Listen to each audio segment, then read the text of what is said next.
কি সত্যি সত্যি তার চেহারা বদলাবে? আমাদের নাকি ও যে উঠে দাঁড়াচ্ছে, ওর চোখের পাতা নড়ছে, ওর শুকনো কালো ঠোঁট দুটো কাঁপছে, আরে আরে এই যে কথা বলছে।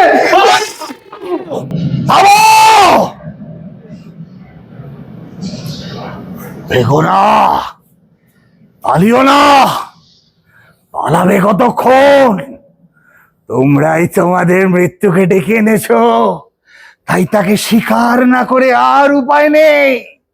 তোমরা তোমরা সেই নগরের বাসিন্দা যার মাটির নিচে লুকোনো আছে লক্ষ লক্ষ শিশুর মাথার খুলি। তোমরা সেই নগরের অধিবাসী যেখানে বুভুক্ষ শৃগাল মৃতা নারী দেহকে ভোগ করে তার কামনা চরিতার্থ করে। তোমরা সেই নগরের লোক যেখানে সবকিছুর বিচার হয় হত্যা আর হাতকড়ির মানদণ্ডে। তোমরা সেই নগরের বাসিন্দা, সেই নগরেরই বাসিন্দা। ভেগো না, পালিও না, পালাবে কতক্ষণ? মৃত্যু তোমাদের বাড়ির প্রতিটা ইট থেকে ফুটে বেরোবে, পৃথিবীকে ভরিয়ে তুলে উপচে পড়বে, আকাশ থেকে খসে পড়বে মৃত্যু। যে মৃত্যুকে তোমরা ডেকে এনেছো তাকে স্বীকার করো। ভেগো না, পালিও না, পালাবে কতক্ষণ? সেনাপতি, সেনাপতি!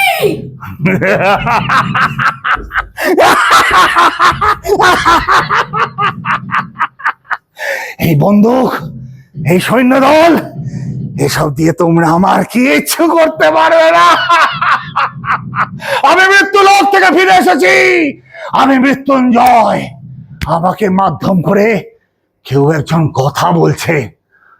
আমি এই ধরিত্রীর জনগণ ও ভগবানের কণ্ঠস্বর। এই পৃথিবীর বুকের উপরে তোমরা যুদ্ধের পর যুদ্ধ ডেকে এনেছো। এই পৃথিবীর পাঁজরের উপরে তৈরি করেছো বাড়িঘর। এতদিন তোমরা বলেছো এবার আমার পালা, আমি বদলা নেব। এতদিন তোমরা এগিয়ে চলেছো, আমি বাধা পড়েছিলাম দৃঢ় শেকলের বন্ধনে। এবার এবার আমার চলা শুরু হয়েছে। সারা পৃথিবী টলমল করে উঠবে। আমি লন্ড ভন্ড করে দেবো এই নগরীর অলিতে গলিতে, আগুনের নদী বইয়ে দেবো।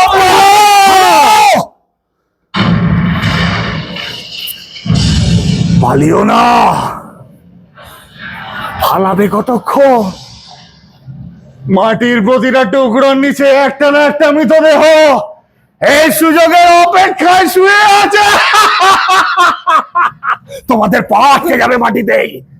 যুগ যুগ ধরে যার উপর পদাঘাত করতে করতে তোমরা এগিয়ে চলেছ, আজ মাটি পুড়ে তারা বেরিয়ে আসবে। যুগ যুগান্তের ঘৃণা বুকে ধারণ করে রক্তক্ষেক দৈত্যের লকলকে জীবের মতো অগুন দিয়ে অগ্নিশিখায় নগরীকে গ্রাস করে ফেলবে। তারপরে বলছে, শোনো, শতাব্দীর পর শতাব্দী ধরে জমদূতের মতো হয়ে পর্বত তুমি সুযোগের অপেক্ষায় চুপ করে দাঁড়িয়ে আছো। আজ মহাপ্রলয় ঘনিয়ে এসেছে। সারা সংসার যেন অলিতে গলিতে পাগল কুকুরের মতো ডেকে উঠেছে।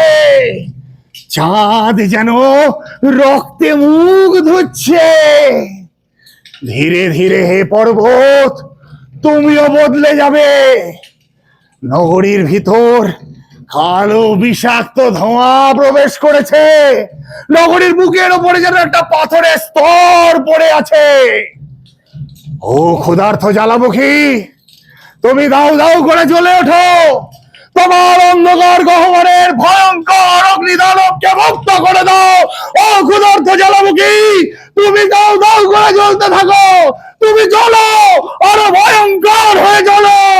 তুমি জ্বলো, আরো ভয়ঙ্কর হয়ে জ্বলো। ওই ওই ছোট্ট ধানের চারাকে যেন আশীর্বাদের দৃষ্টিতে দেখছে। ওই দেখো, ওই দেখো, কোথা ধীরে ধীরে কেটে যাচ্ছে। হাত উঁচিয়ে দুরন্ত বেগে ছুটে চলেছে। হয়তোবা নতুন কোনো প্রাণের সংবাদ জানাতে চায়। দাঁড়াও, দাঁড়াও জ্বালামুখী, এবার তোমার জ্বালামুখ বন্ধ করো। পৃথিবীর বুকের ভিতর যেখানে ঘৃণা চাপা পড়েছিল, সেই সঙ্গে সৃষ্টির একটা বীজও সেখানে লুকানো ছিল, যা ধ্বংসের বিভীষিকাতে ভয় পায়নি, যা পাথরের স্তর ভেদ করে ওপরে উঠে এসেছে। এরাই হলো আগামী সৃষ্টির প্রথম আশীর্বাদ। এক নতুন সভ্যতা লুপ্ত হয়েছে। এবার আমি ধানের চারা স্নিগ্ধ ছায়ায় ফুলের মতো সুন্দর এক নতুন সংস্কৃতি গড়ে তুলব। সকলেই জানে তোমার রৌদ্র রূপ, কূটনীতির নাশকতা সবকিছু ধ্বংস করতে পারে, কিন্তু আর নয় কূটনীতির ধ্বংসলীলা। ধ্বংস হয়েছে সব। অস্তিত্ব রক্ষায় নব্য শিশু পুনরায় বাঁচার জন্য হাত নাড়ছে। থামো, শান্ত হও। আমি মৃত্যুঞ্জয়, আমি তোমারই গর্ভজাত মৃত্যুঞ্জয়। আমাকে ধ্বংস করার ক্ষমতা তোমার নেই, আমাকে গ্রাস করার ক্ষমতা তোমার নেই। আমরা বুক দিয়ে আগলে রাখবো এই শিশু চারাকে। এরাই হলো আগামী সৃষ্টির প্রথম আশীর্বাদ। ওদের সকলের বুক অবধি আগুনের নিচে ডুবে গেছে, তবু ওরা সোজা হয়ে শক্ত লোহার মতো বসে আছে নতুন সৃষ্টির স্বপ্ন নিয়ে। এক নতুন সৃষ্টির স্বপ্ন। পৃথিবীর এই নতুন স্তরের উপর দাঁড়িয়ে আমি ভবিষ্যতের দিকে চেয়ে আমি আগামী দিনের কোন এক মুহূর্তের কথা বলছি। ও মনুরাজার সন্তানেরা, শোনো, আমি নতুন সৃষ্টির উদ্ঘোষক বলছি।